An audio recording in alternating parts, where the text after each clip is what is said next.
के स्टॉक में गड़बड़ी की आशंका यहां पर जताई है कारोबारियों ने। जरा आंकड़े देखिए, ये आंकड़े अपने आप में चौंकाने वाले हैं।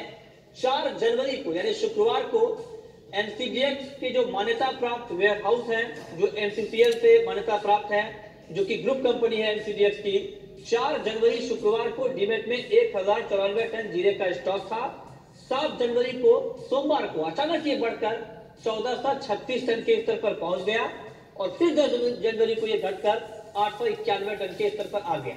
अब आप ये समझेंगे कि 4 जनवरी को अगर 1094 टन था, 7 जनवरी को अगर 1436 टन हो गया तो इसका क्या असर होगा, इससे क्या दिक्कत होगी। दिक्कत ये हुई है कि जब ये आंकड़े ज्यादा दिखाए गए तो उसके बाद जीरा वायदा में भारी गिरावट आई, करीब 600 रुपए तक दाम गिरे 1-2 दिनों में।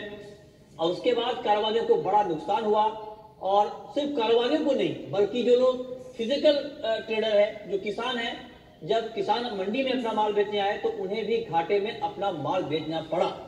अब हमने इस पूरे मुद्दे पर एक्सचेंज से बात की, एनसीडीएक्स से बातचीत की। एनसीडीएक्स ने यह कहा है कि तकनीकी गड़बड़ी की वजह से आंकड़े गलत दिखे, इसकी जांच होगी और जो ट्रांजेक्शन चल रहा है उस वजह से कुछ आंकड़ों में गलती हुई है। लेकिन कारोबारी ये कह रहे हैं कि ये जानबूझकर किया गया है और ये मैनिपुलेशन है, सट्टेबाजी है और किसी को फायदा पहुंचाने के लिए किया गया। इस पर बातचीत करने के लिए हमारे साथ दिनेश सोनी हैं, कमोडिटी मार्केट के ट्रेडर हैं, जोधपुर से हमारे साथ जुड़ रहे हैं। हमारे साथ बीकानेर से पुखराज चोपड़ा है और हमारे साथ दिल्ली से सुनील बलदेवा है।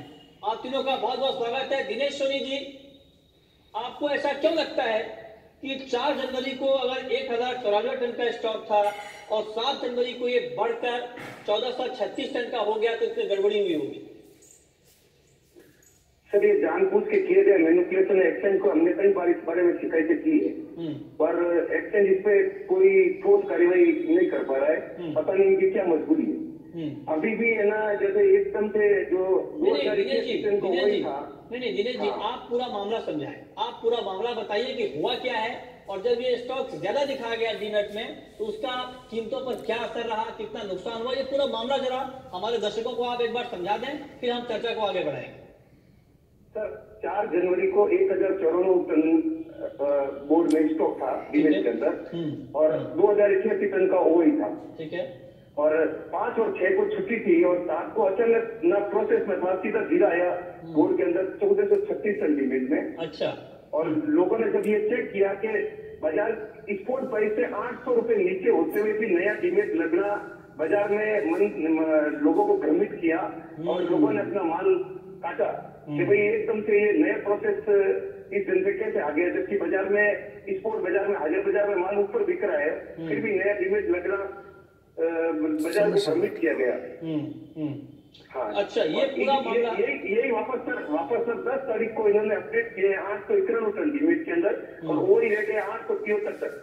ये जो इतना टन, हजारों टन माल जो फिजिकल मतलब बोर्ड के अंदर कटा, उसको कम से कम 600 रुपए बाजार डाउन हुआ, उसकी वजह से 600 रुपए का लोगों को नुकसान हुआ।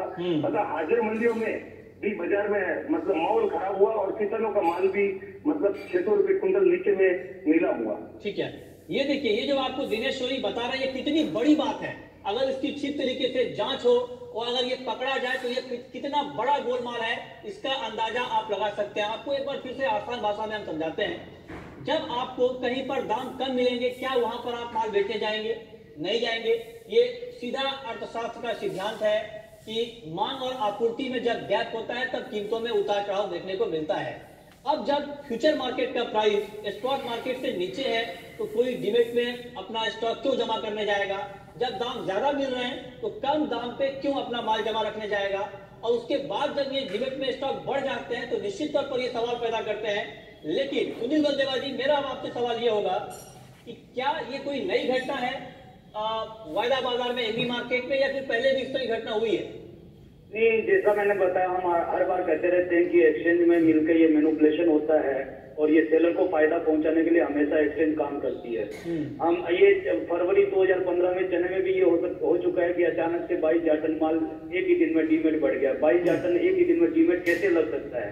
ये एक सोचने और जांच की बात थी। हमने डिमांड करी थी लेकिन उस समय भी मामला दबा दिया गया। मैं आपका जी बिजनेस का बहुत धन्यवाद करना चाहूंगा, मृत्युंजय, विशेषकर आपका, कि आप हर इस घोटाले को आजकल बड़ी मुखरता से आप इसको दिखा रहे हैं और इसके कारण ये बात सरकार तक भी पहुंच रही है। सरकार के भी रास्ते हमारे सामने जाके शिकायत करने का, बात बताने का हमारे मौके मिल रहे हैं, इसलिए ये बातें जो है सामने आ रही है। पहले ये बातें सामने नहीं आ रही है, लेकिन हमारे इस आरोप की जरूर पुष्टि हो रही है कि एनसीडीएक्स में घोटाले हो रहे हैं। इसमें साधारण सी बात है कि सेलर को माल नहीं मिलता यदि डीमेट बढ़ाया हुआ नहीं दिखाया जाता, क्योंकि जैसा आपने बोला सस्ते भाव में कोई कम माल बेचने आता, लेकिन जो ही डीमेट की पोजीशन को बढ़ा के दिखाया गया, बिकवाल को घबरा के माल बेचना पड़ा और सेलर को अपनी पोजीशन को एक्सपायर करने का मौका दिया गया। ये हम हमेशा आरोप लगाते रहे हैं और ये हमने मंत्री जी श्री शेखावत जी के सामने भी ये बोला कि हमेशा सेलर का सपोर्ट करता है। ओके, पुखराज चोपड़ा जी, आप तो 30-35 सालों से कमोडिटी मार्केट से जुड़े हुए हैं, क्या कहेंगे आप? आखिर हो क्या रहा है ये बाजार में? आप लोग लगातार ऐसे मुद्दों पर सामने आते हैं, लेकिन ये कैसे ठीक होगा? एक के बाद एक अलग अलग शिकायतें आती हैं। अब आप बताइए कि डीमेट में अचानक माल बढ़ जाता है रातों रात, कोई देखने वाला नहीं है, कोई कार्रवाई नहीं है। अगर ये शिकायत ठीक तरीके से सामने ना आए या जी बिजनेस इस मुद्दे को सामने ना लाए तो ऐसे मुद्दे तो गौर रह जाएंगे। फायदा कमाने वाले फायदा कमा लेंगे, लेकिन जो किसान हैं, जो कारोबारी, जो एक्चुअल ट्रेडर हैं, उनको तो नुकसान होता रहेगा। मर्तुजा जी बिजनेस ने बहुत साथ दिया है व्यापारियों का और अब भी दे रहे हैं। मैं हमेशा से कहता आ रहा हूँ कि वायदा की 1 लाख बोरी 1 करोड़ बोरी के भाव घटा देती है। हम ये न सोचे कि 1 लाख बोरी से भाव घट गए, नहीं, 1 करोड़ बोरी जो स्पोर्ट में पड़ा है उसके भाव घट गए। और यही कारण है कि इसके प्रति सेंसिटिव रहना पड़ेगा। आज तो ऐसा दिखता है एग्री मार्केट के अंदर यदि पारदर्शिता नहीं लाई गई और इन सब चीजों की ठीक से जांच नहीं की गई और जो जांच में दोषी पाया जाए उसको दंडित यदि नहीं किया जाए सार्वजनिक रूप से, इंटरनल नहीं, सार्वजनिक रूप से दंडित यदि नहीं किया जाए तो ऐसे मामले तो फिर होते रहेंगे। अब इसमें एक ही शब्द आता है, 60 में उल्लू बैठा है, अंजामी पुलिस का क्या होगा। अब जहाँ जहाँ ये गड़बड़ियां निकल के आती है उसको पारदर्शी तरीके से ठीक होना चाहिए। उसको दबाने की चेष्टा नहीं होनी चाहिए कि भी हमने ये कार्रवाई करनी थी और इसमें ऐसा था, इसमें मानवीय क्या नहीं पुखराज जी, आप तो कमोडिटी के पुराने ट्रेडर हैं, आप तो वायदा एथनिक ग्रुप के हेड भी हैं, तो क्या आप इस मुद्दे को सेबी तक ले जाएंगे? एक्सचेंज को आप लिखेंगे? क्योंकि हमने जो एक्सचेंज से बात की है, ये सवाल मेरा दिनेश सोनी से भी होगा, लेकिन पहले आप बताएं कि क्या आप इस मुद्दे पर एक्सचेंज को लिखेंगे, शिकायत करेंगे, सेबी में कंप्लेंट दर्ज कराएंगे? 100% एनसीडीएक्स को भी लिखेंगे, सेबी को भी कंप्लेंट करेंगे, 100% करेंगे। ऐसा नहीं है नहीं करेंगे। हम दोषी को बचाने की चेष्टा जहाँ भी होगी वहाँ अपनी आवाज को मुखर रखेंगे। हम इन किसी बात से दबने वाले नहीं है कि कोई हमारी आवाज को दबा दे। पर यदि कम्युनिटी मार्केट में विश्वास हासिल करना है तो इस तरह की बात पड़ेगी। लेकिन दिनेश सोनी, ठीक है दिनेश सोनी, मेरा एक सवाल आपसे और होगा।